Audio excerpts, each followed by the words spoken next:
All right, what up, guys? We are live. So we got a pretty fucking epic panel here today. I'm joined by Marcus Wolf on my left, Avery Hayden on the right.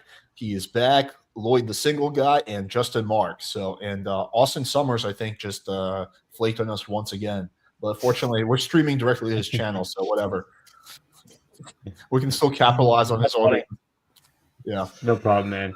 I can stream this to my audience. Just turn this into a big sales webinar. Target all his followers. Yeah, we'll steal all his viewers. So guys, I had a question. I was talking to my friend the other day about this. I wanted to get your guys' opinion. What do you think? So a lot of guys, when they come to me, and I assume they come to all of you, like they want to date hotter women, right? They want to date more better looking girls.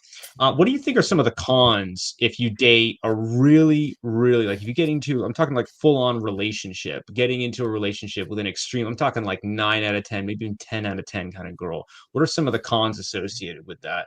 And would you guys recommend that most men try and date those kinds of women? That's a good question. I mean, dude, like really attractive women, they might just have high body counts. Like, I don't know if anyone here even gives a fuck about that. Personally, like, it really depends on how high it is. But like, I had a girlfriend I started dating. She was 19 years old and she had 15 bodies. And I didn't find that out until a couple months in. And I was just like, what the fuck? Right? Like, this girl wasn't from a big city. She was from a small town. Wait, 50 or 15? No, 15, 1-5. Right? And like 15, everything else about this girl was perfect, dude. She was like a really pretty blonde hair, blue-eyed chick from a small town, conservative values, like so everything I like about a girl, right? But I mean, dude, it's like because she was hot, like she's been getting hit on since she was like fucking, I don't know, like 14 years old or something. I don't know if there's any correlation between hotness and body count. Some of the biggest ones I know are fat chicks, like those like chubby Latina chicks. They got bodies, so they got like 100 bodies. Anybody can be a yeah. I actually think it's the other way around. I actually think it's the other way around, to be honest. Like if my audio's fucked. Let me fix this and I'll respond. Yeah, it keeps going in and out. I don't know if there's any correlation at all, honestly, in my opinion. I've seen average and below average girls who are super slutty. I've seen hot girls that are more conservative. I've seen hot girls that are slutty. I've seen like everything in between. Yeah, I don't think it's necessarily about the girl being a slut. I think it's more that she's just getting a lot more attention from a younger age. Yes, so the attention is definitely a factor. Yeah, she's been fucking jaded by so many, like everywhere she goes for the last, like she's 25 for the last 10 years. Every time she leaves the house, think about it. If a guy walks up to her and just like asks her for the time, like she subconsciously knows, okay, this guy's like trying to find a way to fucking hit on me, or like she's like subtly like anywhere she goes, dude, she's getting looked at by dudes. You know what I mean? She's getting like in school, in university, like guys are giving her some form of attention, whether it's direct or indirect, right? And so, I mean, dude, by the time she's fucking like mid-20s, like she's been approached by tens of thousands of guys, directly or indirectly. Yeah, I feel like that's still any girl, like, or with the exception of fatties, maybe, but like any girl who's like 5, 6 and above, like they're getting approached like crazy. Like any girl, really depends on more what state she's in and how, like, what she wears and how much she puts herself out there. But like, I know average girls that just get approached like a lot, like crazy. So I do find a really good pro of very attractive women is I just personally find they're actually more socially intelligent. So I find a lot of women that are like more physically attractive tend to be a lot more like empathetic, socially aware, just like kind of honestly just better people. Maybe it's a bias because you find them more attractive, so you find them to be better people. But I find they're just like nicer to be around. I think they're good at the beginning with that. Yeah, I think there's probably a reverse correlation between the hotness and body count. Like I think there's just way more pressure expectations on those girls not to be slutty, and they do have more attention. So I think it's easy for like a 6 at a club to go off and fuck a bunch of guys. The hottest girl at the club, she's not going to get away with being able to just. Your audio is going in and out. Marcus, your audio sounds really good, and then it sounds like super quiet. Jesus! All right, let me try to fix this. Look at that microphone. Okay, so I got a couple things that just my opinion on this is like I don't think most men should like if their goal is to date a great woman, like just because she's, 9 out of 10, 10 out of 10, like in terms of looks, like that doesn't mean that she's going to be good. And there are a lot of cons to that a lot of guys don't realize unless they have dated that kind of girl. Number one is the attention. A lot of guys, if they see you and you're like a 6 out of 10 dating a 9 out of 10, every guy's going to look at you and think, I can poach this girl. Or a lot of guys will think that. And that's annoying to deal with. All right. Unless you have good, presence to yourself, or you're rolling with a crew that, you're obviously a tough guy to get to, like those things can make it hard. So that's going to be one thing that you have to deal with. I remember I dated this girl for a little bit, and I would have all of the, if I left her alone even for a second, like a guy would be like kind of nearby her trying to make a move or some shit like that. And she was a girl who was around about my height, probably weighed the same as me, if I'm being honest with you. I'm only like a $155. I'm not that big. So it was definitely like, I think a lot of guys saw me and saw, like, if they were a bigger dude, they saw that as an opportunity for them. The second thing is that if you're a really hot girl, you have spent time trying to be hot. And if you're hot and charismatic, you've spent time trying to be hot and charismatic. There are other things that are involved in a relationship. Like, do you clean up after yourself? How do you handle conflict? A lot of really, really hot girls, they're not used to people like disagreeing or not giving them what they want. And so sometimes they lack in other areas of their life as well too. So I think there's actually a lot of cons to dating those kinds of women that a lot of people don't really talk about. Yeah. So I really for me, I don't think there's. Oh, sorry. Go ahead. Yeah. So whatever people spend time doing, if they spend time, trying to make themselves look good or trying to be charismatic, that's what they're going to be really good at. But if they don't work on other aspects of maybe say their personality and stuff like that, then they don't get that. And don't get me wrong, there are plenty of people who work on all of them. But what you see, if they're like really outlying things they're really good at, then they tend to lack in other areas. An example of this was I dated a pageant girl a while ago. Extremely attractive, extremely charismatic. If you met her, you would think you're the perfect person, right? And then she was like, she did like dancing and singing as well, so she was talented. But in an actual relationship, she lacked an insane amount of skills to be an actual good partner. So the grass isn't always greener, in my opinion. What do you think, Alex?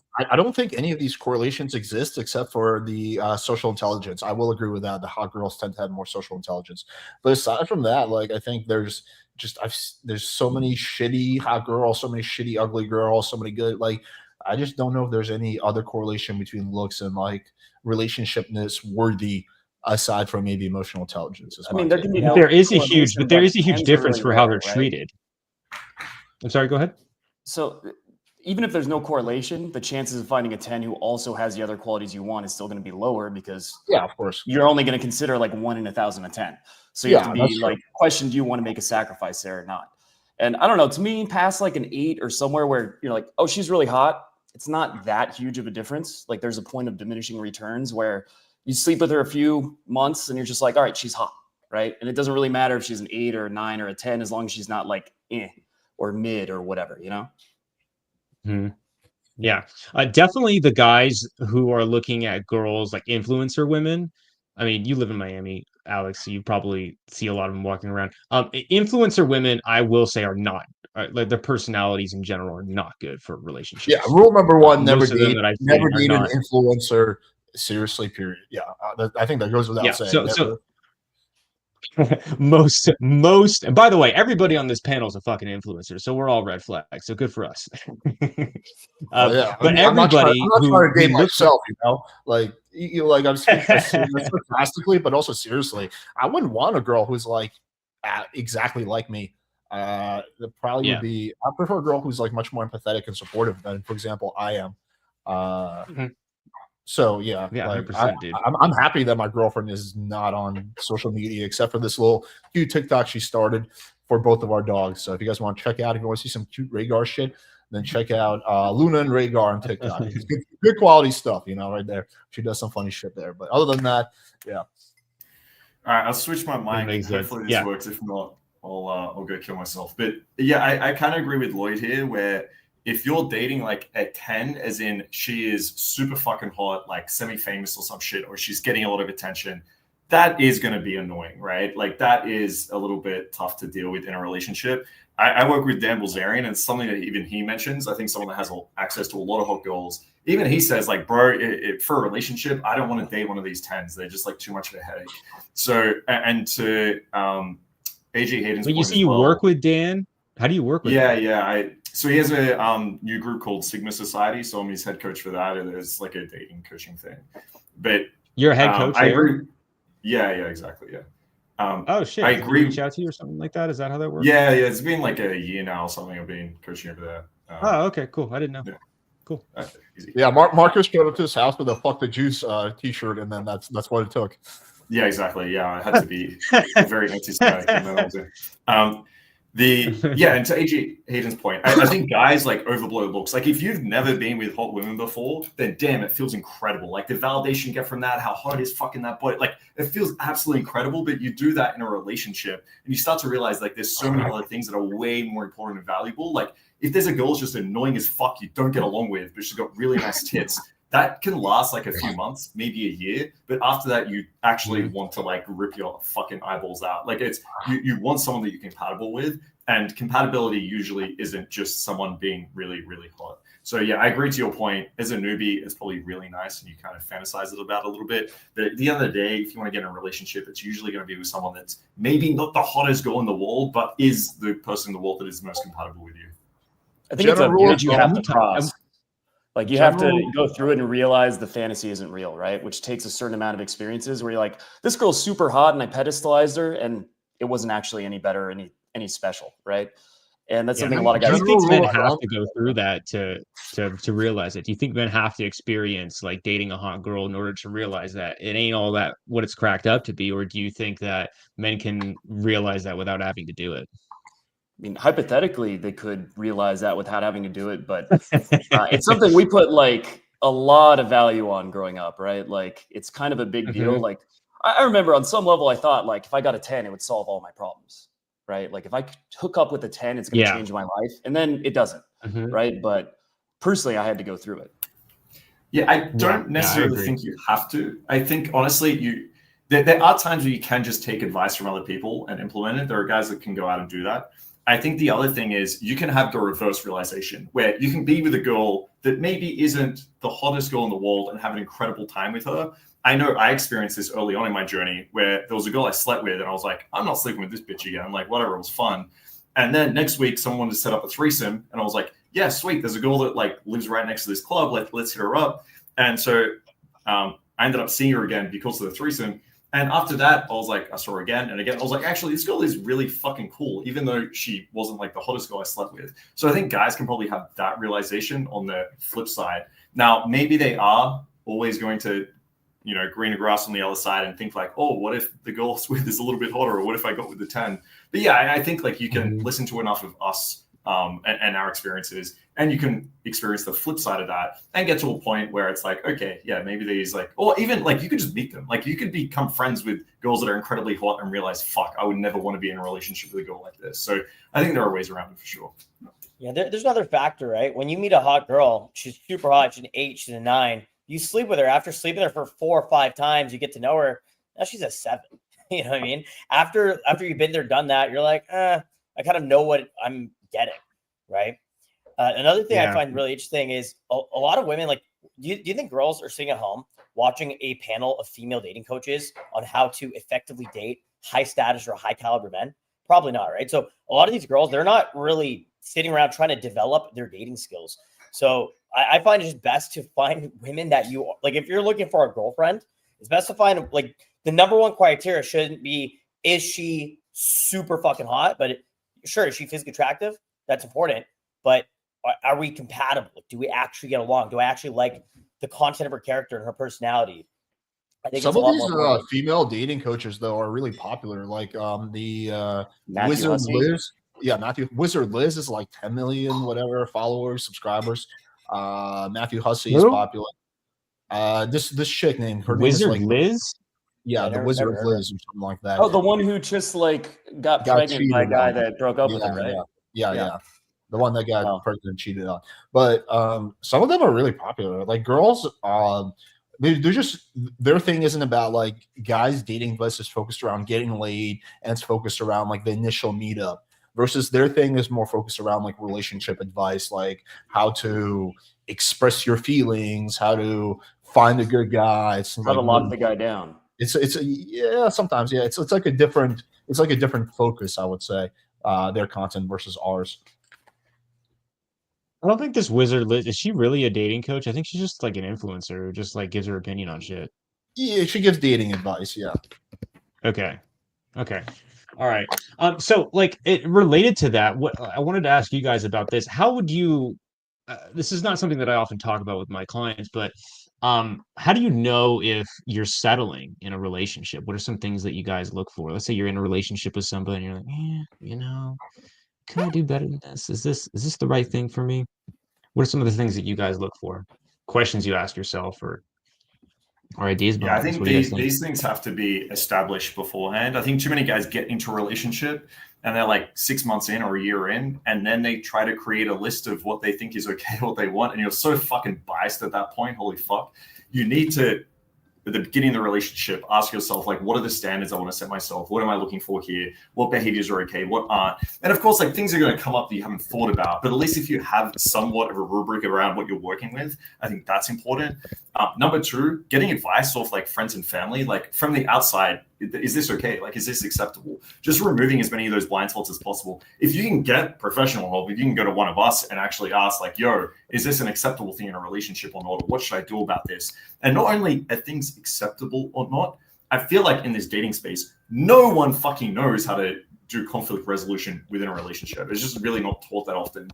And guys are then sitting there, and then guys are sitting there and they've got a situation where, the girl has done something disrespectful, and guys don't know, do I ignore this behavior? Do I tell this bitch to get the fuck out of here? Do I break up with her?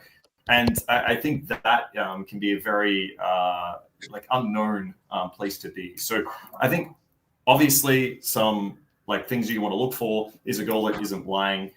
So if you, even little things, you got to be careful of. So you want your girl to be like honest and truthful. You want them to be supportive. You want them to be reliable. These are some very clear things, but there's so many different behaviors that might pop up later on.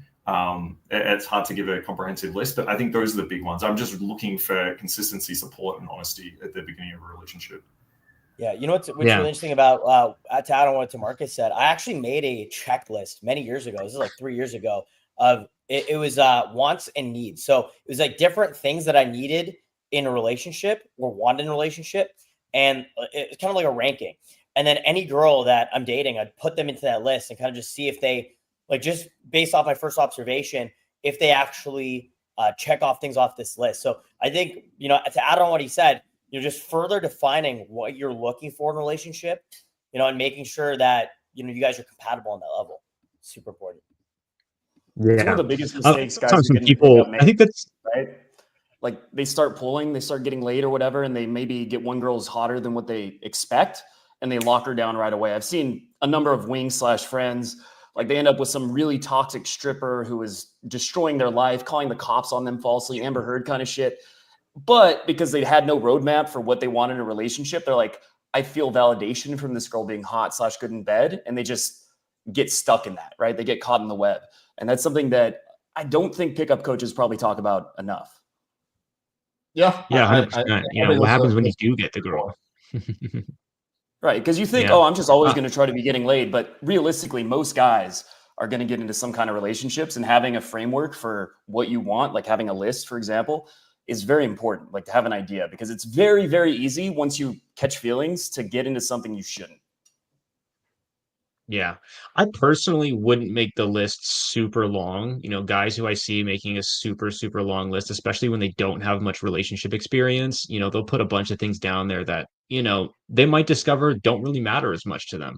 But I find that guys with like, a fucking CVS list length of criteria that they need to have, they have a lot of trouble getting into relationships, and a lot of that stuff they could probably throw out and replace it with things that are actually because they don't have a lot of experience with women. How would they know? It's inappropriate for them to make a long list before they've actually had some experience and they can know what they want. That's actually a really good point. I had a student recently that came across that issue where he's like, I need someone from Iran. They need to be Muslim. And I'm like, bro, like the criteria you're setting right now is insane. Like you're just not going to find a girl. Like there's going to be one girl in your city. He's an American dude that is going to like match this criteria. Like it's crazy. And so I think it's important. He wanted. Yeah, he's an American guy that's like, I want a girl with an Iranian background that is like this denomination that is, and at the end of the day, it was like, why? And it's like, to please my parents. And it's like, hey, do you even like these girls? Well, no, they're not really my type. I like white girls. And it's like, okay, well, now you're narrowing the dating pool down to 0.1% to please your parents. Like, how important is that actually to you? Like, what values are your parents actually looking for? And it's like, well, they just want it to be like family orientated. It's like, well, okay, you can find a white girl that's like family orientated. Like, that's cool. Like, you just need to figure this out with your parents. So I think a lot of guys in a similar vein, as you mentioned, might have a criteria where they're like, oh, I need a brunette girl. And it's like, well, hang on, where does that actually come from? Like, why is that important to you? And it might just be the case that in their experience so far, brunette girls have been cool. It's like, okay, well, listen, yeah, you need to be a little bit more open than that. So I like the idea of having the list. I think Justin mentioned that, right? Where it's like wants and needs. It needs to be hierarchical. There needs to be like certain big red flags or green flags that you're looking for.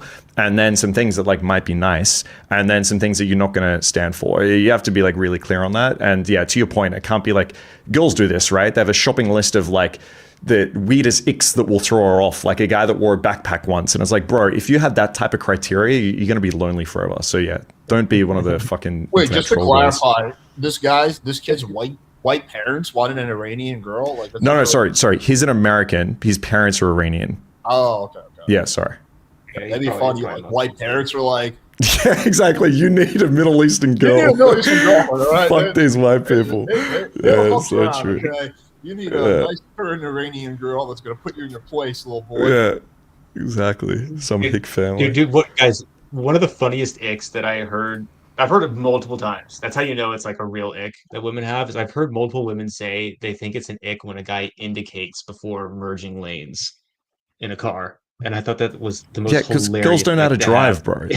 Listen, if you can't fucking drive a car, you should be allowed to make icks around rules like that, okay? Listen, women shouldn't drive, all right? So don't worry about the fucking indicators, okay? We get it. But yeah, it's ridiculous the amount of fucking stupid icks I've heard in my time. Like, Jesus.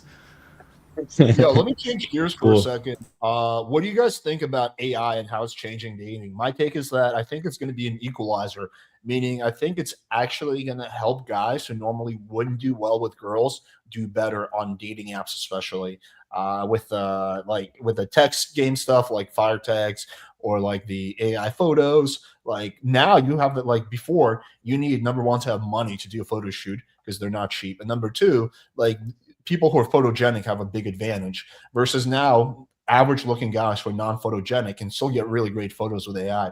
So what is your guys' take on that? Yeah, I mean, AI. Well, they still have to meet up with them in real life. Yeah, Facetune. A lot of these platforms have been around for a while, so I think it's just going to advance. You know what's already been happening. But in the last year, it's gone to like a whole new level. Like up until recently, you couldn't really have like ultra realistic AI photos. Like there's still some like they were like a little cartoonish, but now like you can get photos that are just like a pro photo shoot and better with AI. Like the technology has changed a lot. Like I specifically, I know we're developing fire text. When we were building a year and a half ago, we were building our like texting platform.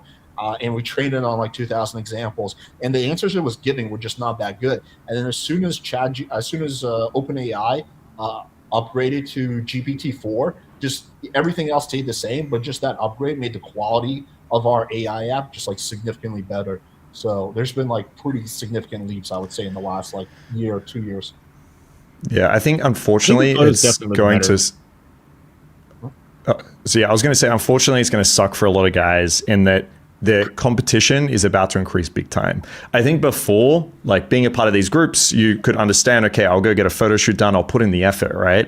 Or even like recently, like, yes, I will use AI and I will use things like FaceApp to enhance my looks. And you stood out, right? If you grab a girl's phone and you like fucking go through that shit, there's a bunch of guys holding fish, there's a bunch of like everyone's photos are awful. You have some good ones, you stand out. I think in a year's time, it's going to be much more like readily available. Like I have a friend in France right now that is got a business where he does AI photo shoots for people, and it's really fucking good. And like these photos, when he first sent it to me, I thought they were real. Like it's gotten to that point. So yeah, I think unfortunately, probably in like a year or two's time, like every single guy and girl you go on fucking Tinder and scroll through is just going to be like fucking AI amazing photos. But then maybe the guy with like a selfie where it very clearly looks real, girls might reverse and be like, I'm gonna match with this guy because at least I know it's a real fucking person and I know what it kind of looks like.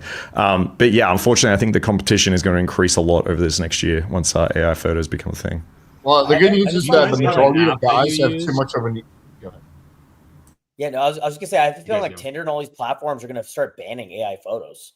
Right? Because think about it, if everyone's fucking using AI photos and no one has real authentic photos, they're gonna have to develop some sort of system to filter through that. Justin, these systems already exist, and like the guy that I know that does this, his stuff gets around the systems. Like there's websites where you upload a photo and tells you like what's the percentage it's AI. And I've seen like we did a live demo, like pure live stream. We took one of his photos and it completely passed by the radar. So you can use AI to get around the AI detection systems. Yeah, I've seen that too. I thought they were banned as well, but I found people that were using AI photos and they were getting tons of matches, and I was like, okay, well, I guess it must not be able to detect it. So yeah, I think it's looking like it gets by also, Bumble also in its TOS, someone showed me this, is actually says it's okay to use AI photos as long as they look like you. Fair cool. Bumble would fucking do that. Which app do you guys use for like an AI? Do you guys have like an AI portrait generator or an AI like photo shoot program that you use? Because I haven't found. I've found a couple that enhance the photo, but I haven't seen. I think you have to build your own systems. Like I have a buddy who's like the head engineer at Spotify. And he's a big game guy, and he actually built like our own system to generate AI photos. And I mean, dude, it works really fucking good. I mean, I'm going to be biased because I'm partnered with a guy, but unrealphotos.io, I think he does extremely ultra realistic photos. I had a bunch of with that guy. What? You're partnered with that guy? I'm partnered with him, yeah. But the partnership happened. Like I had a bunch of people reach out to me who were like, "Yo, I have this AI platform," but their photos weren't that good. When he did a sample for me, the photos came out really, really good. So we did like a limited release where I tested just on the guys in my mastermind group, and they started getting good results. So now I'm recommending him on YouTube as well. But yeah, I think unrealphotos.io is, in my opinion, doing the best job right now. But again, I don't know about realphotos.io. No, Unreal Photos. Unreal Photos.io. Okay, who's your guy, Marcus? I forget his. Let me pull up his Instagram. Give me 2 minutes and I'll find it. But yeah, there's I think you need like your own private system. Yeah, otherwise like there's free websites and shit that I've had students try to use, and as soon as they post them, I'm like AI, like it's like so clearly obvious. I think some of those. But let me find this guy's Instagram. Give me I'm looking at Alex's AI photos right now, and they're looking good. Yeah. Feel free to share the screen. It's looking more symmetrical. My complaint actually was these photos were too realistic. I was like, damn, dude, you don't want to make me a little bit better looking? Like, you know, like. It's realistic. Add some more bicep, man. What the fuck? Like, dude, at least like make my nose better or something, or give you a little more hair. Yeah, you know? Let's get that nose a bit straighter. Yeah, I think another thing with that AI that's gonna be really interesting is like, as coaches, I mean, I don't know how you guys feel about getting your job replaced by ChatGPT and other like fucking robot systems, but I mean, I find it really crazy because like any guy who needs any sort of dating advice now, you can just go into ChatGPT or Grok 3 and pretty much have your questions answered. Which I mean, I think it's a good thing. I think it's great. But like Marcus said, I think the competition is going to get. It's not going to be as good as of a job we can do, though. It's just not going to be the same quality. Yeah, for a while I was testing that out, and it doesn't give good answers. Yeah, I was trying that out. I basically for like a month was putting questions from like our mastermind into ChatGPT. I'd get the answer and then I'd correct the answer and try to build up like basically have it remember my style of answers to then hopefully have it like answer a little bit better, which has worked. Like it answers a little bit better now. But yeah, at first it's just so gay. Like a lot of the answers are just very generic and very just soft. And it's like you have to teach it to be a little bit more dominant and assertive. And it also just has very little nuance. Like I feel like a lot of guys come with you with a question, even if it's something like simple. How do I get over AA? Right? Now, ChatGPT will give you like an answer, maybe like just go approach more or some bullshit. But I think like usually when I get that question, you need to ask like, what are you actually anxious about? Like, what are the beliefs here? If a student comes and says, well, I'm actually worried because I think pickup's creepy and I'm going to get the police called on me. I think that's like a mindset you have to like delve into and actually speak to the client about. I don't know if ChatGPT can do that just yet. And also it can't see people's blind spots. Like a lot of guys will type in, this is what happened in the interaction. I'll read that and be like, you're such a fucking narcissistic liar. Like, it wasn't the friend cock blocking you or some bullshit. You completely ignored the friend the whole entire time. Like, ChatGPT is not going to pick that up. It's going to be very supportive and be like, yes, some women act this way and like da-da-da, and don't worry, you'll get the next one. And it's like, no, sometimes people just need to be told they're fucking wrong. And ChatGPT doesn't really do that unless you specifically ask it to. You want to hear generally. Exactly. Yeah, exactly. Exactly what. And you have to know to prompt it, which is very easy to do wrong. Yeah. Yeah. Yeah. So I'll have a lot of clients, they will analyze their conversations and whatever insecurity they have about this girl, it gets reflected in the answer that they put in. And I look at their conversations and I'm like, dude, like he had one convo where ChatGPT was telling him that like girl's pulling away, she doesn't like him anymore. And I'm like, that's bullshit. Don't listen to that. This looks fine to me. You just need to follow up. And then now they're basically in a relationship. You know, if he had listened to ChatGPT, then it would have just reflected all of his insecurities and he wouldn't be in that relationship anymore. So I think ChatGPT has a long way to go before it's actually able to give good advice to people. And I think even then, you know, we're dealing with humans. We're this is a personal thing. And so, you know, if they want to learn how to be more human or learn how to attract other people through a machine, you know, maybe one day, but not now. Yeah, AI's not good at general creative stuff. It's good at like specific things, and it's good at technical things, and it's good at analytical things. But I think that pickup is largely creative, and social things are creative, and it just, yeah, I find that it kind of I agree with you guys. It kind of lacks in that department. Yeah, the AI photos though look good. They look good. Yeah, I'll be the first to say that. But that's something like very specific, you know. Yeah. Yeah. It's not like a general. Yeah. Like if you go to ChatGPT and you type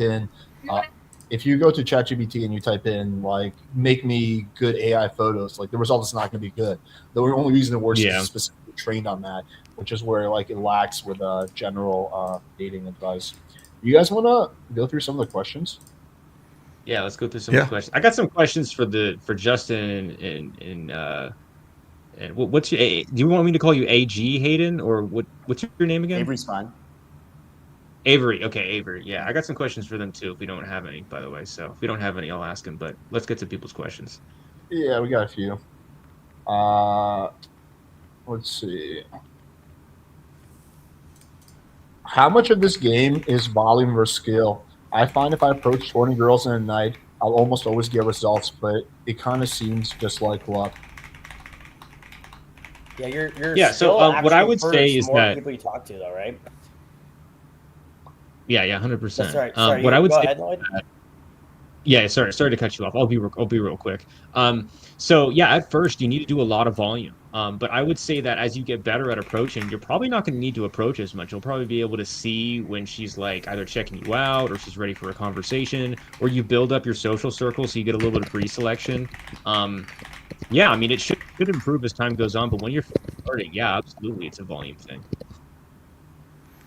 Yeah, I think about, I don't know baseball, but I'll try to use a baseball analogy, okay? Like, you have like a batting average, right? So, I don't know, you might have like a 20% chance to hit a home run. So, the more swings you get, the more home runs you're going to get at 20%. But also, if you just get better at batting, you can increase that to 50%. So these are going to be, they're both going to play an important role. If you have a 90% close rate, but you never go out, you're never closing. If you have a 1% close rate, but you're approaching thousands of women, you're going to be closing. So you have control over both of these. I try get a lot more volume in, and then I try get better at your game. Now, obviously, luck and everything's going to play a role, but again, like that skill is a huge influence. So as you go out, don't just do numbers, right? I can't tell you how many like fucking old RSD guys that I met like fucking 10 years ago, and they're still just doing the exact same shit, getting the exact same results, and nothing fucking changes whatsoever. When you go out, like, treat it like a skill. What am I actually working on tonight? When you get home, think about what did I actually learn? What should I implement? What should I work on next time? If you do that, it's going to feel a lot less like a numbers game, and you're going to start realizing there's a lot of skill here that has influence on your results. Yeah. But I think there's like guys out there like Justin. How many times do you have to cold approach a woman when you go out? Like probably never, right? I barely. But you probably get laid a ton. Because the girls come to you because you have pre-selection and a social circle set up, so it's like at the beginning you want to do a lot of high volume, but if you want to go out consistently and get the best results, you got to build something and have those things in there, so that way like you can, if you do this right, most of your approaches should go very, very well, or sometimes you can get it to where women want to come up to you if you're if you have a high enough value. But yeah, it should lead somewhere. Exactly what Marcus was saying. Like you shouldn't be doing the same shit you were doing 5 years ago. You should get better. Yeah, you want to get your batting average up. So like, let's say you did talk to 100 girls in a week, right? If you went from a 1% batting rate, close rate, whatever you want to call it, to a 5%, that's a significant difference. I think a huge issue, I would say like 90% of guys just aren't talking enough women. That's the biggest reason they're not getting results. They just don't meet women. They don't leave the house. Right. And even if they leave the house, they're not in places to meet women. Like they'll even run around the mall to do day game. Like I've seen guys that go out and they don't really even talk to chicks, or you see guys in the club and they're just hanging out by the bar. They don't actually speak to women. Right. But then because they're not speaking to women, they're so out of performance, they're so out of practice that they're so in their fucking head. When they do finally walk up to talk to that girl after 5 beers, they're drunk and they're socially uncalibrated and they're a little bit awkward and nervous, which makes the girl feel awkward and nervous as well. So that's a huge issue a lot of guys have. They're just not speaking to enough people, and they're not speaking enough women. It's important not to be scared. That was me in college right there. That's my whole college experience. A lot of people really don't. They're scared of doing volume. I've noticed it seems a lot of times the better looking clients, the ones who are like traditionally good looking, they tend to have more resistance to doing volume because they've had experiences where girls come to them and where they see themselves as higher volume or higher value. And it's actually harder to coach them in some ways, or harder to get them results than the perfectly average or below average guy who's willing to hustle, right? So being willing to do volume is extremely important, and not having an ego about it. Obviously, over time, the percentage rate should go up, but if you're just, the average pickup guy probably does what, like 3 to 5 approaches a night, and all those approaches are half-assed, and then they do like that twice a week, and then they don't really get anywhere because they're just not getting past the point where it's not a half-assed approach, right? They never get into any kind of momentum. They never actually push things. And that's a big trap a lot of guys fall into because they're afraid of the idea of doing volume. Yeah. One thing that will help your percentage go up, this is just my opinion, let me know what you guys have on this, but I like if I'm single, I never walk up to a woman and say, hey, I'd love to take you out on like a date. Usually I talk about something fun that I'm doing, and then I invite her to it, right? If it's really on and I see it, then I do it. But I think a lot of guys go too quickly to date, or too quickly to do you like me, or too quickly to that. And I think it's better for you to invite a girl kind of like into your ecosystem and have her get to know you there, because you're going to look a lot better when the odds are stacked in your favor, as opposed to like you're just some random dude who walked up to her on the sidewalk. Like no friends, no social value, no pre-selection. She can't see how other people interact with you. She can't see any of the things that you're good at. Like, I just think it's better to bring women into your ecosystem, and then from there, she can build attraction from you. Your rate will go up a lot more doing that. You can get women that are more attractive than you. Let's jump to this question. How do you get better at small talk with people you see frequently, but not enough to have a sustained connection and not have the same conversations? I'm talking about women who are neighbors, fitness class, social circle, etc. Okay. So what you want to do is you want to have things that you can bring up later. So like if I ask her about, oh, hey, how was your weekend? What'd you get up to? And, she says, oh, we're prepping for the move, or we're prepping for this concert we're about to go to. Okay, I remember that. And the next time I see her, I'm going to say, how was that concert? Right. And then you can go into stuff that you did as well too. If you talk about a concert that you did in the past, you want to start out with small talk, but if you remember certain things and pick up with them later on, then people are going to like you a lot more. Very charismatic people remember stuff about others that they want to make better friends with, and then you can pick up on that later. So, for me, I meet a lot of people at like parties and stuff, and I always try to remember like one thing that they told me, so the next time I see them, I'm like, oh, hey, how's your mother? Or hey, how's this? So that's how's your mom doing? Hey, yeah, I think that's really great. Yeah, exactly. I don't know what he means by small talk. I think one of the issues I think guys might run into here is, I agree. Small talk is basically not really deep conversations. Like, you're not asking like, well, what are your fucking religious beliefs or some shit. But small talk shouldn't be boring. Like, I think some guys think small talk should just be like, oh, hey, like, how you been? Good. How's the weather or some shit? Like, every conversation you should have should feel charismatic and should feel really engaging. And so one way to do that is just through your subcommunication. Add more tonality and range of it into the things that you talk about. So if you meet a girl from the gym, right, and you're seeing her regularly, when you go out to her, like, don't just be like, oh, so how was your weekend? Hey, so tell me, how was your weekend? You can add a little bit more finesse into that. When she asks you back, be like, fuck, I don't know if I should say, it was pretty fucking wild. She's like, no, tell me. Be like, no, honestly, I don't think you could handle it. Anyway, hey, enjoy your set. And you go walk off. And now later on, she's going to be like, no, what happened? So this is still small. We're not asking her like her fucking moral compass or some shit. But at the same time, it's not boring. Okay, so the tonality or the body language or however you want to subcommunicate should be big talk, but yeah, the subjects can be like, where you from, how's your day, what smoothie you drinking, but just add that finesse and everything's going to be like fun and engaging. I never really tried Marcus, to make small talk. Go ahead. You first, Alex. Yeah, so I was gonna say I never really try to make small talk. It's either I want to hit on a girl, so I'll hit on a girl. Either I want to talk, so I'll just say whatever the fuck I want to talk about, or I don't want to talk, and then I'll just like nod at them or like just give them like the hey, and go about my day. Like I never really try to like make small talk. It's like, okay, if either I'm trying to fuck this girl, so I'm gonna hit on her.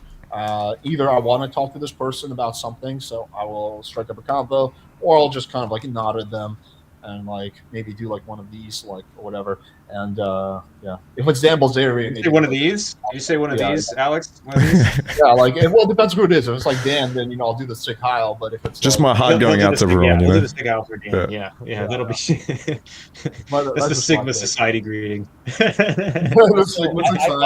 just realized that. Yeah, I find a lot of these girls, they don't really remember what you actually said to them. They just remember how you made them feel, right? Right. Women are very emotional, so when you bump into some girl in the gym or the elevator, if you're just very like positive and happy and your energy is good, right? She's gonna remember that feeling, right? And you're more likely to build a better connection and relationship with them just from her feeling positive emotions around you. Mm-hmm. Yeah, well said for sure. How important is location to dating success? And what would you say is the minimum amount of people a good city for dating should have? I think about 100,000. Any less than that, it's really tough. But I mean, I live in a city of about 1 million people, and I think that's actually a pretty good size. It's not too big that it's like New York City where, every person you meet is new. You'll probably see some of the same people, but it's not too small that like if things don't work out with one person, you're not stuck seeing them a bunch of time, be able to see other people. But yeah, what do you guys think? I think it depends what level you're at. If you're a newbie, and we just spoke about volume, if you need to do a lot of volume and that volume is not going to go very well, like you don't even know how to fucking open yet, and you're walking up nervously being like, hello, then yeah, you're going to need to run through a lot of women there to be able to like get good at this. Now, if you're someone that is very experienced at game, you're fucking slaying, you got like social circle shit set up, and you're like, yo, I'm looking for a new city to go, or you have to go to work to a new place, and you're like, damn, this isn't as big as New York. As long as you don't need a lot of volume to run through, like you're fine there, right? You can set up your social circles. Like even if girls know each other, you're fine. Like if you have good pre-selection, then it's probably going to be more helpful than anything. So to me, it's going to be a function of that. You're better off, of course, being in a bigger city. There's just more volume there. There's more women to choose from. But I mean, obviously, you have to weigh that up with, cost of living there, where you're working, shit like that. So yeah, it just depends how good you are, I think. I think if anyone is living in a small town, they should move, though. I was going to say another factor is just living central in the city you're in, right? Because, I mean, let's say you're in New York City and you're in the middle of nowhere in the suburbs living at your parents' house, right? Versus if you're in the center of your city in a sick crib down the street from the best clubs or the best bars or the best day game spots. I think it's really important as well. Like where you actually live in the city is just as important as what city you're living in as well. I think sometimes a smaller city offers an advantage over a big city. Obviously, the volume is lower, but like I remember when I used to after college, I lived with my mom for about a year or so, and I was kind of getting to game at this point. And I would go to like the local Marcus, bar, can we get you to? And there's just no when you're typing. There was literally no competition. It was just like a bunch of like locals who wore like fucking I don't know like fucking like what's the term, like the hillbilly outfit, I forget what the term is, but yeah, so just there's like no competition, so it was like, and I found the girls were like really approachable, but obviously I wouldn't trade living in a big city. But yeah, I think there's some advantages to a small to medium sized city as well. Don't use that as an excuse if you're stuck is one of the biggest things, because a lot of guys they wait until they're in a bigger city or something. And, you know, I grew up in Tucson. It's not an amazing city. It's okay. Like a, B tier city or something like that. And I lived 30 minutes away from the city center. I still made it work, right? Like now I'm in Vegas. Now I'm somewhere you can go out 7 days a week. Is it better? Yeah, it's definitely better. But it's something like if you can actively change it, think about it. But other than that, like find out how to make it work in your city. Unless you're in some like cow town with 500 people, then you're kind of, screwed until you move. Avery, I feel like I would actually do better in Tucson than Vegas. I mean, I would do well in either city, but I think in Tucson you would almost have an advantage because how bad the competition is. Yeah, there's less competition, but there's also a lot less options. So like there's only used to be one good club Congress, and I'd already like hooked up with many girls that are at the club, and you don't see new ones, and that becomes a bit of a problem. Like it's not, you can make it work. It's not terrible, but Vegas, it's still infinite girls always. I thought Tucson was like at least 1 million people, or is it not that big? It's 1 million in the greater area. Yeah. Okay. I've never been there. I've actually it's a college town though, to a large degree. So in the summer it's dead. Yeah. I thought Phoenix was really good. Phoenix is really good. I mean, I wouldn't argue that. Yeah. Yeah. They got Scottsdale there. Like in Scottsdale, I mean, the girls are super hot and they don't really see themselves as hot as they are, if that makes sense. Exactly. No. Whereas Vegas, they sometimes think they're hotter than they are. Yeah. Or Miami, for example. Yeah. That's tough to deal with. Would you guys use a different approach to a high body count girl as compared to a low body count girl? My high body count girl game is like, yo, I hear you like to open your legs for everybody, so why don't you open your legs for me, you little slut? Works every time. Heard you like dick, sweetheart. Well, lucky you. I mean, of course you would. I mean, like, if there's a girl, I mean, you could argue that body count precisely wouldn't be it, but yeah, if the girl is more sexually open, then yeah, it's going to change the way you speak to her. If there's a girl with like fucking 1 leg count or virgin or some shit, I'm probably going to get and bait a lot more before I sexualize. So, hey, I don't think you can handle this. This is a little bit explicit. Are you sure? A girl that's like, look, I am an OnlyFans girl / escort. I've slept with like 500 guys. I'm super sexually open. Or you meet some girl on Field, like a kink app, then yeah, like you can literally open that and say like, oh, I can see like these are the things you're into. That's awesome. Like, what else do you want to try? Blah, blah. I wouldn't do that on Tinder, for example. So yeah, like the more sexually open a girl is, usually the more explicit you can be and should be. But at the end of the day, like depends what you mean by high and low. Like a girl with a 15 leg count compared to a 10, the girl with a 10 could actually be way more promiscuous and way more open than the girl with a 15. So it really just depends. I think more the question should be how open is she to talking about sex? But yeah, I mean, if the girl's like a 500 leg count, then of course she's going to be. Yeah, I think it depends more on like where you meet them as opposed to like, I wouldn't try to analyze what her body count is and like try and guess. It really depends on the environment and where you're meeting them. If I'm meeting a girl at a foam party where everyone's taking their tops off, I don't care if her body counts 3. This is a hoe party. So you're going to come in with super high energy. you're like, that's the game you're gonna play, or what you would think would work on like a high body count woman. But if I'm approaching woman, and even if her number's like above 50 and I'm approaching her like at a coffee shop or on like the street, like I'm not going to be, getting all handsy with her during that. I'm probably going to be more low key. So I think it's the area that matters, and the environment that you're meeting them in, and the vibe that's already there that matters a lot more than like whether, how high her body count is, which you're never really going to know for sure. Yeah, I would argue you're not really going to know the girl's body count until after sex, because before sex, you're probably not going to get a real answer. And by the time you've already had sex with her, then it doesn't really matter because you've already succeeded. So I would argue it's like a chicken. They could, but it's less likely. Yeah, I feel like anyone asking about body count usually has like an insecurity about it. Vito, maybe I'm wrong about you, but usually that's the case. And those guys that ask the girl for their body count are always going to get a lie, right? Like, it's only the guys that are like super sexually open, are fun, like they don't give a fuck what the girl thinks, like blah, blah. And I usually frame it like, look, I'm not going to judge you if your body count's too low, but I'm just like curious, like, are you experienced? Like, what's your count at?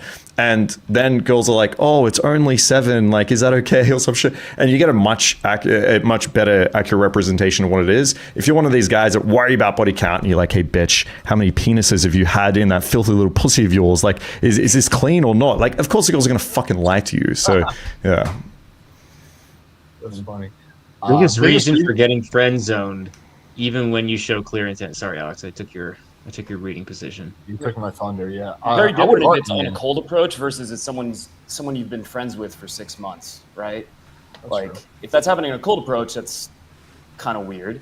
And if it's 6 months and then you show intent, it's because you already built this established relationship of being a certain way, right? I would argue that most of the time when you get friend zoned, that you haven't shown enough intent, or you're coming off too much as a nice guy. Like maybe you think you're showing off like romantic, kind of like childish intent, where you're like, yeah, I would totally go out and date with you, but you're not showing enough sexual or dominant intent. I think there's too much plausible deniability, right? They show intent in a way where it's like, oh, maybe he's flirting, maybe he's not. It's not like very clear, right? It's not like trying to make out, for example. Yeah. I think this guy is just conceding. It sounds like the problem. Like, I think for most of us, like when we're showing intent, that there is no friend option. It's either you fucking hate me and you reject me and you tell me to fuck off, or we're fucking, right? There's no in between. It sounds like what's happening with this guy is like, hey, I like you. The girl's like, oh, that's sweet. Yeah, I'm just not that interested. And he's like, okay, let's be friends. Like, it sounds like he's kind of putting himself in that category, whereas I think most other guys would be like, all right, rejected, see you bye, next type of energy, or try to make something happen. I think this guy just needs to, from a mindset point of view, just do a period where he's like, 0 friends, okay? It's either you love me or you hate me. I'm going to be more polarizing here, as opposed to just like plain being it to friend zoning himself. Yeah, I think with friends, typically what I recommend my clients do is just like try not to think about the friend zone. You're getting coached by me, homie. That shit ain't gonna happen here. As long as you're like a guy who's leading, who's establishing like a man to woman connection, most of the time that doesn't happen. If she's following you and you're a guy who is comfortable with his masculinity, most of the time that's going to end up in a date, or maybe you can date their friends or something. Usually good things happen. So I tend to, I don't know if it's all about intent, but intent can definitely help. Also, a big part of it is whether you come off as a nice guy or not.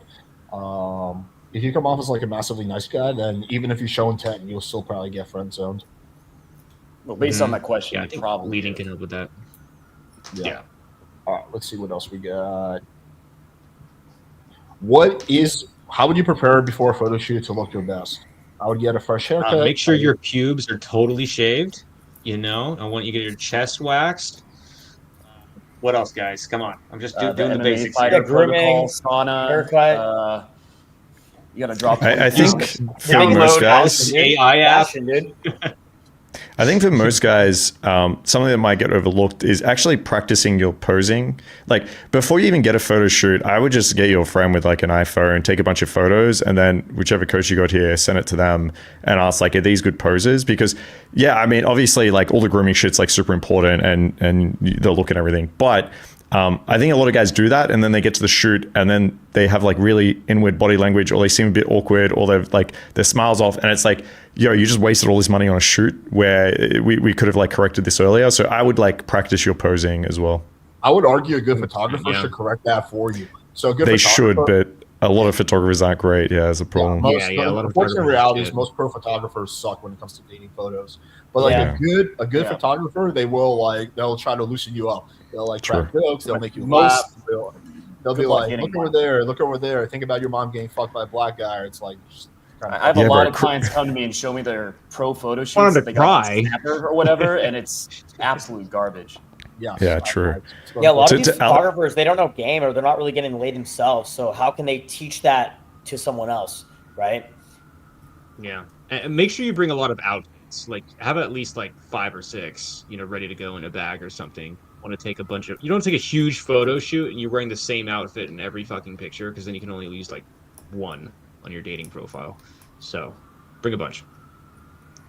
Here's the solution. Just go with a photographer that I recommend, which is like basically 3 on this planet, and go with one of those 3, and then you'll be okay.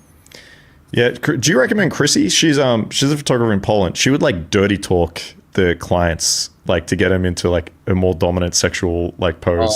I didn't know about that. But yes, fully hard while the photos are being taken. Legit. Yeah, she does. She fluffs them up, It's get good bulge pics. I like the idea behind it. She's one of the very few I would recommend. Yeah, I've seen her work. Yeah. I'm doing approaches at the beach in the daytime. I'm getting really good reactions. Still not amazing results. 4 numbers on Sunday equals 0 days. So I just plow through with more volume. It could be an anomaly. It could be that your text game is not that good, or it could be that it wasn't a solid number. It could be a combination of those. It could be one of those. It's one of those 3 basically, or multiple of them. If you're new, it's pretty normal to get like 1 out of 10 to be a date. Like, that is discouraging when that happens, but I wouldn't say that's enough to like give up, right? I mean, it's going to happen where you're going to have a streak like that. It's not the end of the world. Yeah, I think something to be careful of here. Oh, sorry, go for it, Lloyd. Yeah, okay, so 2 tips that might help him. Number 1, after you get the number, talk to them for a little bit after. And then number 2, when you're asking for the phone number, try and have a reason to ask for the number. Like, an easy thing that I usually do when I was on the beach is I would just like talk about what I was doing later, and then I would invite them to a dinner. It doesn't matter if they're like super available for the dinner or not. It's just a reason for me to message them in the future. I think having a reason to get the phone number and talking for a little bit after you get the phone number can raise that rate a little higher. I was just asking, can I get your number? To get your number, a lot of those were not actually invested, right? Yeah, I'd be careful. Yeah. For me, if I don't have that much compliance from the girls, so if this is a very short interaction, I try to not actually seed with anything. I'll just say like, hey, you look cool, I'll shoot you a message, and that would be my reason. I found that it's almost like asking for compliance too quickly. Like if I invite them out for a date or some shit, if this is a very short interaction, I can feel a little bit like chasey or needy, or a little bit too soon, too quick. I feel like creating some mystery is like, hey, do you have Instagram? Here, I'll check my name and I'll shoot you a message. Sometimes works a little bit better with these shorter interactions. With longer ones, I completely agree. The other thing is, if you're a guy out there doing a bunch of day game and you're getting numbers nonstop and you're not meeting up with any of these girls, chances are the interactions aren't as great as you think. Numbers should not be your metric for a successful approach. Girls are just going to hand out their fucking Instagram and numbers like left, right, and center. It doesn't fucking matter. So one thing I would try to do as a better metric is, can you start getting these girls on Insta dates? Like that is going to be a little bit more of an indicator if you're having success here. And also like you can ask the coaches to review your infield and things like that. But yeah, like when I see that, like I got 4 numbers, but they didn't lead anywhere. Most of the time it's probably because those 4 numbers were rubbish to begin with. But good luck.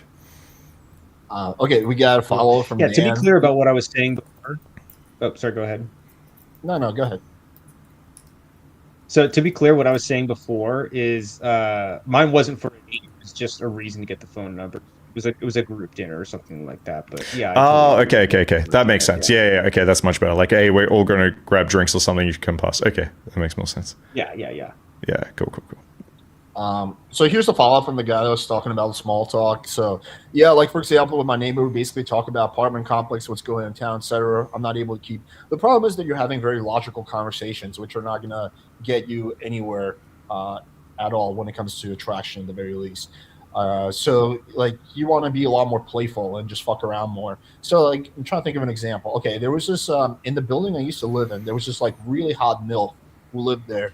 She was fucking some famous rapper whose name I forget, but she was like a really hot Latina MILF who didn't speak that much English. So kind of when I would see her in the elevator, I'd be like, there's my favorite mamacita. I would just fuck around. I would say, hola chica bonita. Like I would just kind of tease her a little bit. I'd be like, or when I would see her at the gym, I'd be like, what are you training today? She's like, oh, blah, blah, blah. I'd be like, oh, you got to train booty. You know, your booty's looking a little small. You know, you got to really focus on like even though she had like a huge ass, that was like the crux of the joke. So just be more playful and fuck around more. Don't be as logical. That would be my advice on this. Yeah, the other thing, dude, I wouldn't be going out of my way to try to fuck my neighbors, because like even the mentality where that's coming from is that you're not meeting enough women that you have to go out of your way. Like it's different if she's coming on you or she's hitting on you, or you see her all the time at like different social events in your community, and like there's clear indicators that she likes you. Like during COVID lockdowns, I had a female roommate, and she had just moved in the house I was living in. And dude, she started hitting on me. And one day, like, we went to a party, we ended up hooking up. And after that, we were like fuck buddies for a while. So it was like a girl I was living with that was a fuck buddy of mine. But it was very clear cut indicators that like she wanted to fuck, right? But I wouldn't be going out of my way to try to like rizz up the fucking chick who lives across the street or the neighbor.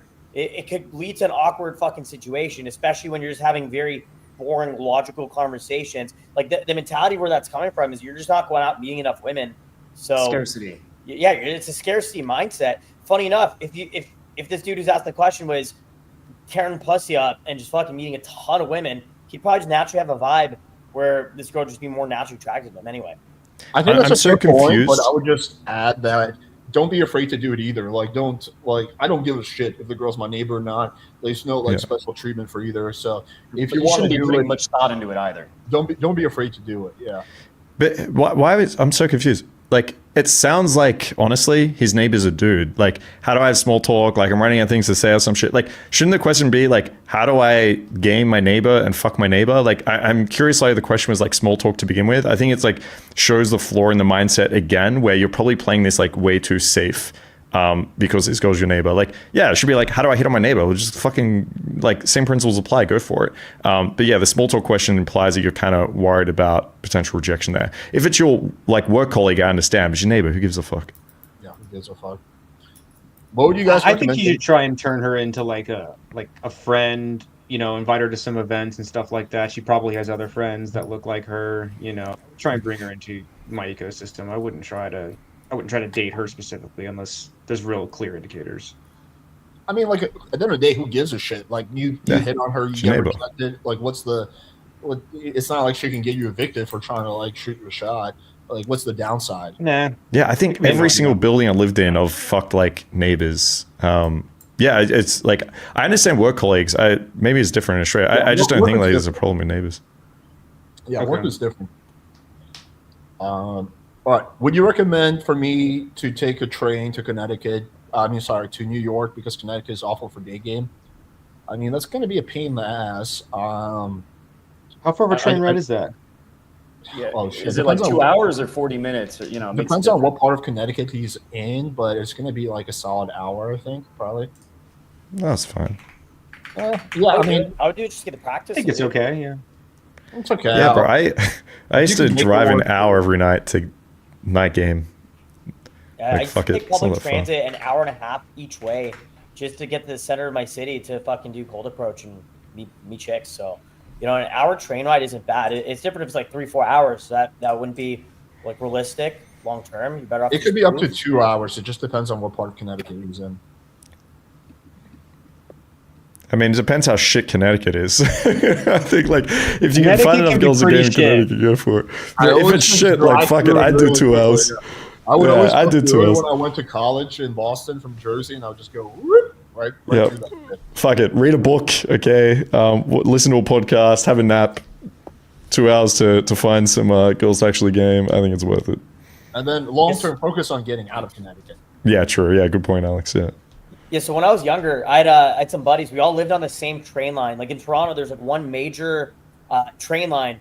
And we would do this thing where we would actually walk through the train and just hit on every girl. It's about a 45-minute train ride. So we would try to just cold approach every single fucking girl on the fucking train before the train stops. We try to like just talk to every hot girl that was available. Like no like really hooked long interactions. But it was really funny because like I remember one time just like I was like 17 years old, just like making out with a chick in the middle of the day on the fucking train. And I was like, this is fascinating, right? It was a lot of like just good practice. So, you know, if you could take a train in New York, you know, fucking meet up some pickup dudes and fucking just go have a fucking great night out, you know, just like stay up all night doing cold approach or club hopping or whatever. It sounds like a great fucking time, obviously. All right, guys, I got to bounce. It's been fun. Love you all. And I'll see you guys next week. Good to see you, man. All right, we'll see you. We love you too, Marcus. All right. Let's do maybe like Dude, let's take a look at this Kevin Garcia guy. Look at his question. I saw You guys that. read it? I was saving it, but sure, why not? How do I hook up with my roommate's 18-year-old daughter? Her mom and dad own the house that I live in, but she has been giving me signs of a hookup. How do I hook up? I just need to read this down. How to hook up with my roommate's 18-year-old daughter? Oh my god. Her mom and I probably would not. Yeah. We're on the channel. We're on the channel playing with fire, and this guy is fucking walking straight into it. That might be a little too much playing with fire. Right there, then. Okay. Oh my god! Yeah, I would not do that, dude. But her mom likes me too, and the dad is a simp. We're the same age. Plot twist: fuck the mom, make the daughter jealous, then fuck the daughter, and then send the video to the dad. And then I wouldn't just. I would treat her well. Yeah, shoot a threesome. Go for that mom-daughter threesome. No, to answer this guy's question seriously, look, dude. I mean, even if she's giving you a lot of signs, you're probably going to be expected to date her if you sleep with her and you guys are showing interest. Otherwise, the dad is going to get real pissed and he'll find an excuse to kick you out. Like that's realistically, like if that was like my daughter, and I don't know if I would be having you live there, but if I was in that position, I would be pissed if you just, fucked my daughter and then had no intention of dating her. Right, I'd be mad already if you fucked her and still dated her. I'd be still pissed, but I'd be even more mad if like you didn't. You just kind of like discarded her. So the follow up is going to be really important if you decide to go down that route. Me personally, there's a lot at stake here. I think the safe bet is just to be patient with that one. I would just say don't shit where you eat, bro. Like it's just not like what is the benefit? Like because there's tons of women out there. Like a lot of these questions are just coming from scarcity mindset. Like if I want to meet a girl, I jump on Tinder, I go walk on the street to the bar over there. Like there's an unlimited amount of women out there that are single in a good age range that are available, right? There's nothing wrong with going for a girl that's 18, but she's your roommate's daughter. It's just like you're just going to cause problems for your fucking life. You know what I mean? It's like and he might even see that it depends on the relationship you have with your roommate as well. Like if he considers you a buddy, right? This dude Kevin's asking this question, like, also, like, how old are you, Kevin? Like, are you 35? Are you 40? He says they're the same age. Oh, he's 18 as well. Yeah, I think he's 18 as well. I think he has a 40-year-old roommate. That's odd. But her mom likes me too, and the dad is the same. We're the same age. He's living in their house, is what it sounds like. He's living in their. I think he's like a guest in their house or something like that. Yeah, I personally. If you're 18, it kind of makes it a little bit better. But I wouldn't like. I thought this dude's like 35, and he's like, "How do I fuck like my buddy's 18-year-old daughter?" Like that just sounds like a shit show. But again, like I've always liked the concept of not shitting where you eat because it's just risky, dude. Like you don't want to cause problems with your life. But I mean, it does make it a little bit better if you guys are both 18 years old. Like if you're both 18, she's giving you signs. I mean, another thing you could do, honestly, and this is a little bit kind of crazy, a little bit old school. You could straight up just like ask the dad for permission. Oh yeah, you could bang the dad. No, you could just you could hypothetically just ask her father for permission. Like, do I have your permission to ask your daughter to take her on a date? It's a little bit simpy and it's a little bit old school, but at least you're getting some respect from him first, right? Or just like see if the girl's interested. Maybe it's like see if she's down to go out to the movies, get drinks with you, go do something fun and interesting, right? Okay. So this guy's bullshit. I'm 28. The dad is 28. Yet his daughter is 28, 18. and the dad is 28. This is. I mean, When If it's did not this trolling, dad have that's this crazy. kid, dude? Yeah, the dad had the kid. The dad had the at- kid when he at was 10. 10. This must be Yeah. a stepdaughter. Yeah, this is a troll thing. All right, This must be let's a move on. stepdaughter. I get Okay. scared of asking the girl out for a number close. How to overcome it? Really, the only way to overcome it is to push past your anxiety and do it anyway, over and over again. How much are you going out? How many approaches AKA, do you do? stop It's being a probably bitch. almost never and almost zero, right? That's the underlying problem with that. You get used to it pretty quick. You know, on a boot camp, I'll have a client do often like on the first day, they might do 50 approaches, which is more than a lot of guys have done in their entire life, right? And once you do 50 in one day, asking for the number already isn't that big of a deal. So it's kind of a dipping your feet in the water problem, right? You're dipping your feet in the water. You're not diving in. You're not committing enough. You're not going out enough probably, and you're not going out long enough or seriously enough when you do. Yeah. What's a good approach for walking a path where most people have their ear pods in and sunglasses, etc.? I mean, I'd say 90% of the time it's a non-issue. I just make like a gesture and then they just go with it almost every time. And if they don't, it was a sign they didn't want to talk to anyone anyway. yeah, Usually it's not a problem. Like I know the feminists are like, they're doing that to not be talked to. You hear that sometimes, but they're usually just listening to music and they don't really care. It's not a big deal. Yeah, I would just do everything basically the same. The only thing is like the girl, you might need to stop. Like you might need to get the girl's attention. Like calling her name might not, or calling her be like, hey, excuse me, might not work if she can't see you. So you need to get her visual attention, but everything else stays the same. Yeah, it might be a little bit more of a hard stop. You know, I've seen this one like, hey, the girls have the AirPods in, they're walking or they're gonna run or something like that, right? So you know, you might have to kind of just get in front of her and again, like gesture, like AirPods out, right? Yeah. I think a great one is to, if you run into her and then she falls over and hurts herself, that way you can nurse the injury and you got about like 5 to 10 minutes of like putting a band-aid on her. You can sweet talk her then you can apologize and like, oh my God, well, you know, I knocked you over, so let me take you out to dinner. I think I saw it in a Dude, that's romantic basically comedy. the story of how my grandma met my grandpa. He was like visiting her city in the Soviet Union. My grandpa was like drunk and he hurt his foot. And then he randomly met my grandma. It's not really clear how, but so like I think walking or something. And she was like, and I think he had like blood or something. So she was like, oh, let me take care of that for you. So she invited him inside and she like whatever worked on whatever, like helped him out. And then he thought that she was a prostitute. So he was like, how much do I owe you? And she's like, what the fuck are you talking about? And then he was like, all right. And then he fell in love with her when he realized that she wasn't a prostitute, who was just a kind person. What a cute story, right? It's a very cute story. To approach you can see why I'm fucked up. You know, you can kind of see these things. I don't think the girls from the UK are hard. I think mainly it'll be like Korean, Japanese who just don't want to talk at all immediately. Some of them, but other than that, I don't really think about it. I think the thing with UK girls and Irish girls is they like banter, witty banter, and they will kind of like, I don't know, like take playful shots at you. And if you can't handle that, then they'll like dismiss you. I noticed that. The problem with Irish girls, the accent is very manly. Like, I'm not a fan. Yeah, sometimes, yeah. I think there's some sexy sounding Irish girls though. But the point is like with UK girls especially, they're just gonna like shit test you a lot, or just as they call it, taking the piss. And if you're just not good with that, then they might be difficult. But if you're good with like just giving them shit back, listen, go back and fucking suck off the king, you fucking UK wannabe. Like, I don't know, like if you can give them shit back, then like they can actually be fairly easy. Yeah, in UK, they pretty much have like a culture of shit tests. It's like it's part of their humor. It's part of like their whole social system, right? Yeah. And yeah, if you can't handle it, I almost feel like they feel like you're an outsider, right? Like they don't find you relatable, and so you got to be good at just taking their just be good at banter. You know, is the major thing.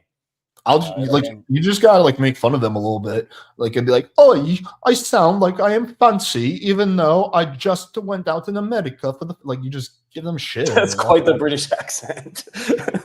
Not the best, I know. Yeah, I was like half Italian. I kind of Mario, like Donald Trump accent. You know, it's been Chinese shoes, governor. Yeah, it's not bad. Not bad. How do I come back from being friend zoned by a chick I want to eat with? Should I show intent? No, there's no coming back. Just start saying scarcity question. Like, it's another question that you're way too invested in one little thing.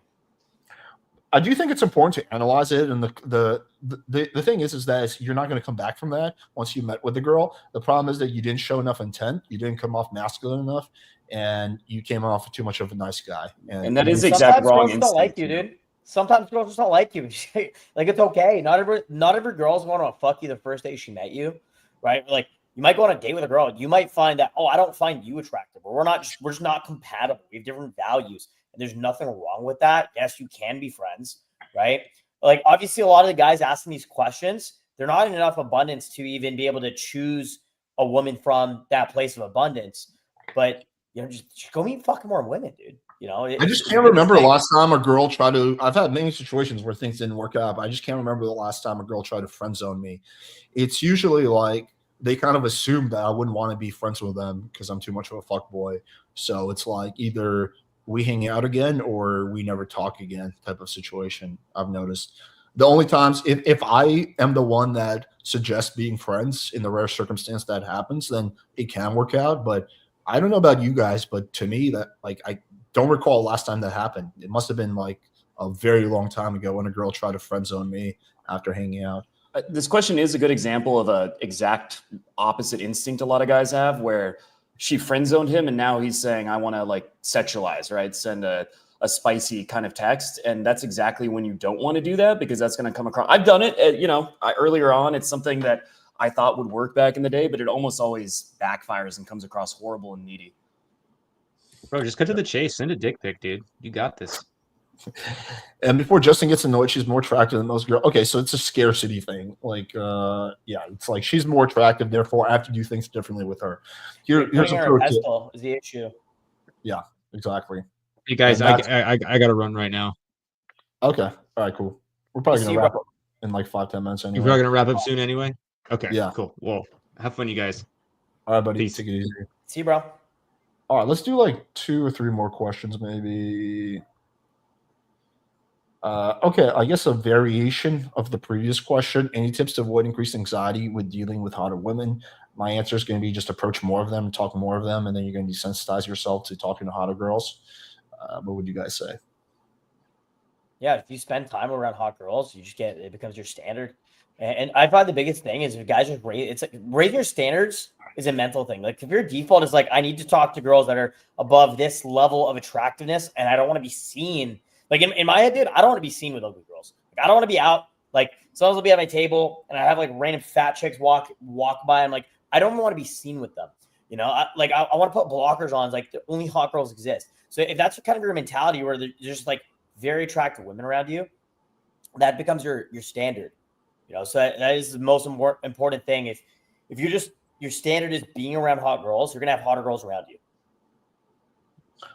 Do you guys ever plan on getting married and settling down? I mean, I'm semi-settled down right now. I have a girlfriend I've been with for 5 years.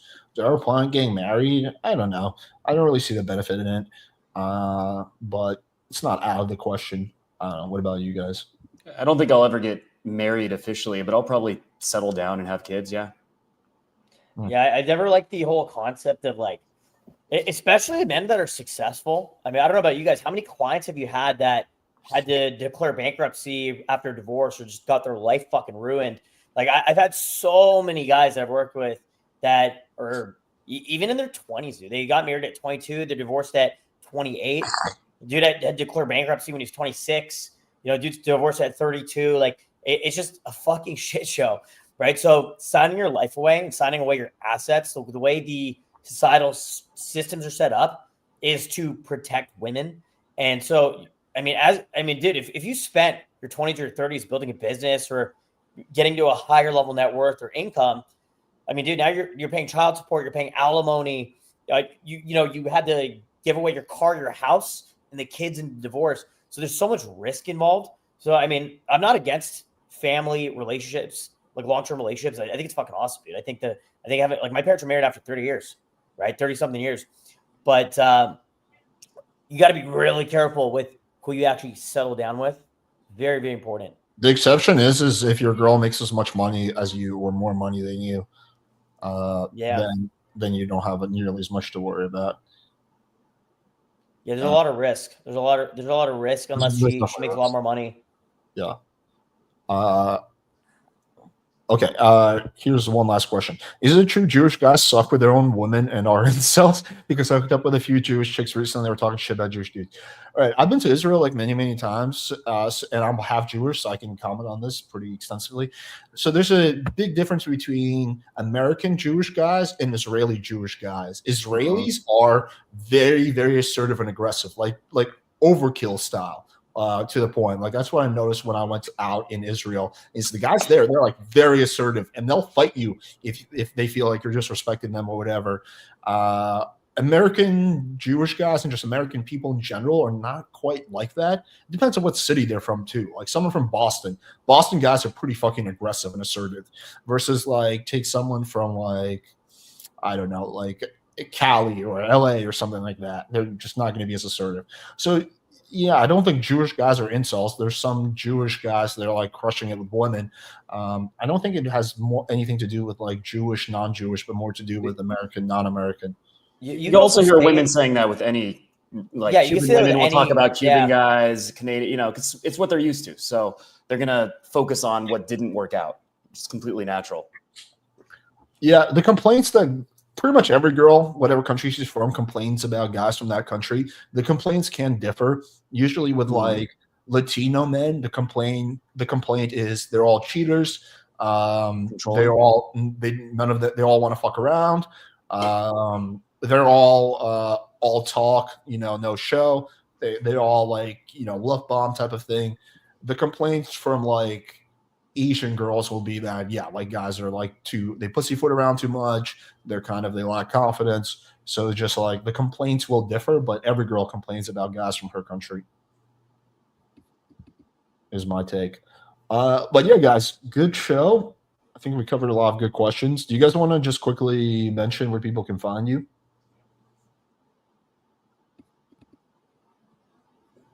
You want to go first, Avery?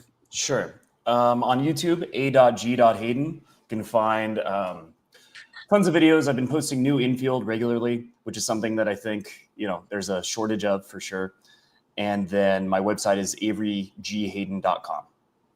We got to do another infield at some point together. I mean, we kind of did like half-assed. We started to, yeah. Yeah, but we got to do another one. Okay, Justin? Yeah, you guys can just find me on YouTube. I have over 2,000 videos in fields, fucking interviews, podcasts on my channel, Justin Marc.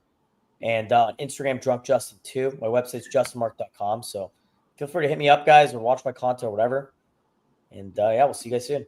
Justin, what do you think about? I'm debating maybe like doing a whole video dedicated to you with like your if you're cool with it, or just like it's gonna be called like the black pill, the ultimate black pill debunker or something like that. I'm just gonna like document your life.